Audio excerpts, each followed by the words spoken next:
Hi friends, welcome back to our channel. ఏపీలోని కూటమి ప్రభుత్వం రేషన్ షాపులపై అయితే ప్రత్యేక దృష్టి పెట్టింది. ఇప్పటికైతే కొత్త కార్డులు జారీపై కసరత్తు షురూ చేయగా దుకాణాల సంఖ్యను కూడా పెంచాలని నిర్ణయించింది. అయితే లబ్ధిదారులు ఇబ్బందులు పడకుండా కొత్తగా 4,000 పంపిణీ కేంద్రాలను ఏర్పాటు చేసేందుకైతే సిద్ధమవుతుంది.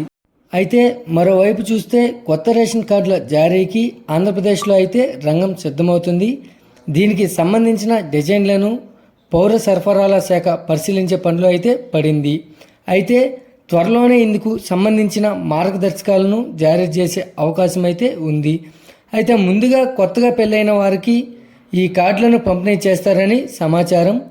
ఇదిలా ఉంటే రాష్ట్ర ప్రభుత్వం మరో అయితే రాష్ట్రంలో ప్రస్తుతం ఉన్న పంపిణీ కేంద్రాలను పెంచాలని సర్కార్ అయితే నిర్ణయించింది. రేషన్ పంపిణీ మరింత సజావుగా సాగడమే లక్ష్యంగా ప్రభుత్వం ఈ నిర్ణయం అయితే తీసుకుంది.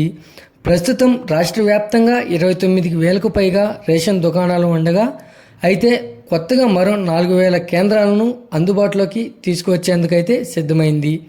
అయితే నిర్దేశిత సమయంలో లబ్ధిదారుడికి రేషన్ అందించడమే లక్ష్యంగా ముందుకు సాగాలని అయితే నిర్ణయించింది. అయితే ఎక్కువ రేషన్ కార్డులు ఏ పరిధిలో ఉంటే అక్కడ ఈ కేంద్రాలను ఏర్పాటు చేసే అవకాశం అయితే ఉంది. దీనికి పౌర సరఫరాల నుంచి ప్రకటన అయితే వస్తుంది. అయితే ప్రస్తుతం ఉన్న రేషన్ దుకాణాల్లో కొన్నింటికి ఇన్ఛార్జ్ డీలర్లు అయితే ఉన్నారు. అయితే ఇలాంటి పరిస్థితులు ఎక్కడైతే ఉన్నాయో వాటిని గుర్తించాలని అయితే సర్కార్ నిర్ణయించింది. ఆయా ఖాళీలను కూడా భర్తీ చేసే చర్యలను ప్రారంభించనుంది.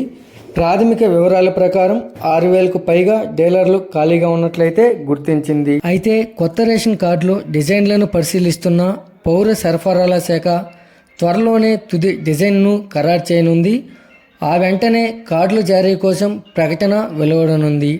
అయితే ఇకపై రేషన్ కార్డు తీసుకోవాలనుకునే కొత్త జంట తప్పనిసరిగా మ్యారేజీ రిజిస్ట్రేషన్ సర్టిఫికేట్ని అయితే సమర్పించాల్సిన అవసరం అయితే ఉంటుంది.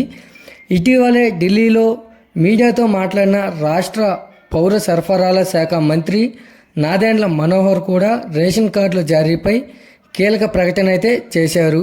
అయితే కొత్త కార్డులను డిజైన్ చేసే పనిలోనే ఉన్నామని తెలియజేశారు. ఈ వీడియో కనుక నచ్చినట్లయితే లైక్ చేసి సబ్స్క్రైబ్ చేయండి. మరొక కొత్త అప్డేట్తో మీ ముందుకైతే తీసుకొస్తాను. Thanks for watching.